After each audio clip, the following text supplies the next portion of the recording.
আসসালামু আলাইকুম আমার মিষ্টি ভাই বোনেরা, কেমন আছো? আজকে তোমাদের সাথে কোনো ব্লগ নয়, আজকে তোমাদের সাথে শেয়ার করব একটি রেসিপি। তো রেসিপিটা কি, তো সেটা তোমরা দেখতেই পাচ্ছ।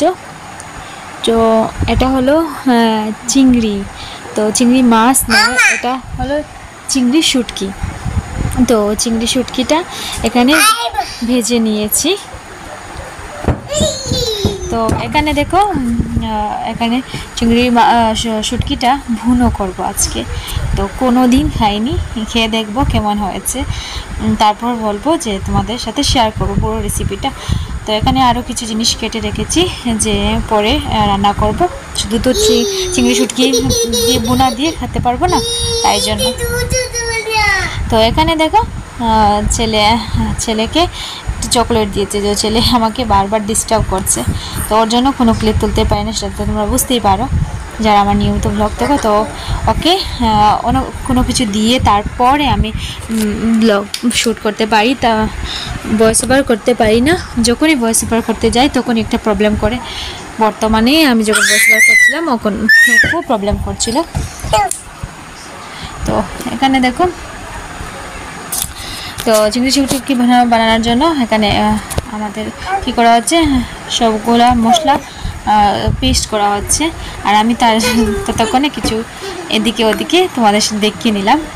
তো এখানে দেখো আমার ভাইজি শুটকিগুলোকে ভালোভাবে ভেজে নিচ্ছে।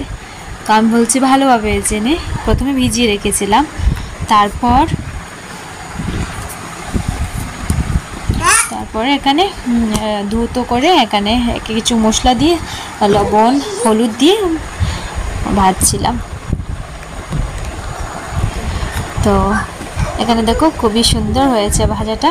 তো ওকে বললাম তুই এটাতে নামিয়ে দে, তারপর আবার এই চুলোতে আগুন থাকতে থাকতে এখানেই বসিয়ে দেবো রেসিপিটা। সবগুলো জিনিস কাটা হয়ে গেছে, একটি পরপর একটি বসাবো। তো আমরা যখনই রান্না করতে বসি একবারে আগুন জ্বালিয়ে নেওয়ার পর আর কাটতে বসি না, সবগুলো কেটে নিয়ে তারপর আগুন জ্বালি, কারণ চুলোর আগুন তো এরকমই হয়। তো এখানে দিয়ে দিলাম তেল, আর এখানে এই যে দেখো খুবই সুন্দর লাগছে না, মনে হচ্ছে মাছ, একদম তরতাজা মাছ ভাজা করে রেখেছি। তো এখানে দেওয়া হয়ে গেছে পেঁয়াজ, তারপরে পেঁয়াজের সঙ্গে আরও আছে রসুন, তারপর আদা। এখানে কিছু পেঁয়াজ কুচি করে কাটা আছে, তো সেটা দেওয়া হয়ে গেল। তো এখানে একটি চামচ দিয়ে ভালোভাবে নাড়াতে থাকবে, জ্বলতে দেওয়া যাবে না, জ্বলে গেলে তো মজা হবে না। তো এখানে দেখো সুন্দর করে ভালোভাবে মিশিয়ে নেওয়া হচ্ছে তেলের মধ্যে।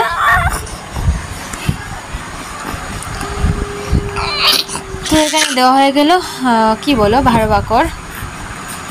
তো তারপর এখানে দেওয়া হবে হলুদের গুঁড়ো।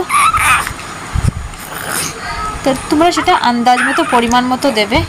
আর এখানে দেওয়া হবে লঙ্কা গুঁড়োটাও তোমরা পরিমাণ মতো দেবো, যে যত বেশি ঝাল খায়, যত বেশি ঝাল কম খায়, তো সেরকম মতোই বুঝে দেবে। যতটা পরিমাণ আছে চিংড়ি, তো সেই পরিমাণ অনুযায়ী দেবে।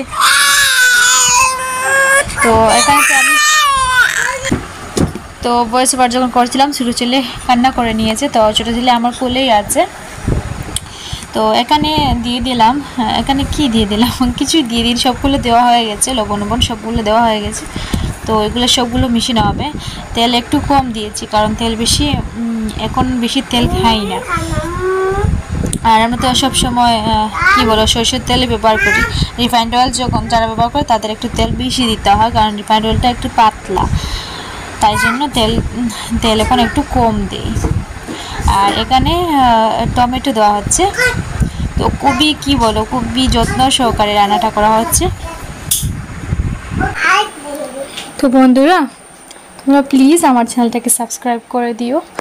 1000 সাবস্ক্রাইবার দেখার জন্য আমার আমার চোখ দুটো না একদম আকুল হয়ে আছে। তো তোমরা প্লিজ আমার চ্যানেলটাকে বেশি বেশি করে সাবস্ক্রাইব করে দিও। শর্ট ভিডিও এখন বেশি বানাতে পারছি না, পুরনো শর্ট ভিডিওগুলো ডালছি, কারণ ছেলেদের জন্য পারছি না, তোমরা তো বুঝতেই পারছো। তো অনেক কষ্ট হয় একটি ভিডিও আপলোড করতে, অনেক দিন লেগে যায়। তো কি বলবো, সব সময় আমার বড় ছেলে আমাকে অনেক জ্বালা করে। তো শুনতে পেলে আমার বড় ছেলের কান্না। তো ওকে একটা চকোলেট দিয়ে এখন আবার ভয়েস ওভার করতে বসলাম। ছোটো ছেলেকে কোলে নিয়ে তোমাদের সাথে ভয়েস ওভার করছি। তো এখন থেকে এখানে জল দেওয়া হচ্ছে। তো খুবই কষ্ট হয়েছিল ওই দিন এই এই যে কী বলো, এই অংশগুলো তুলতে, কারণ ছোটো ছেলেকে কোলে নিয়ে তুলছিলাম। তারপর একটু সময়ের জন্য যদি রাখি ছোটো ছেলেকে তো অনেক কান্না করে, তো তোমরা দেখতেই পাবে। তো এই যে দেখো আমার বড় ছেলে গিয়ে ওকে ওর সাথে কি বলো কথা বলছে, কিন্তু আমার ছোটো ছেলে কান্না থামছেই না, সব সময় কুলে কুলে থাকতে হবে ওনাকে। তো বাচ্চারা তো এরকমই হয়, কি আর বলবো। তো এখন দেখো এখানে হয়ে গেছে, এখানে সবজিটা রান্না হয়ে গেছে। তো দেখতে তো অনেক সুন্দর লাগছে, জানি না কীরকম হবে। তোমরা একদিন এই রেসিপিটা একবার ট্রাই করে দেখো। আমার কাছে ভালো লেগেছে, কিন্তু আমি শুটকি তেমন বেশি ভালোবাসি না, তাই জন্য আমার মোটামুটি ভালো লেগেছে। তোমরা একটু ট্রাই করে দেখো। তো প্লিজ আমার চ্যানেলটাকে সাবস্ক্রাইব করে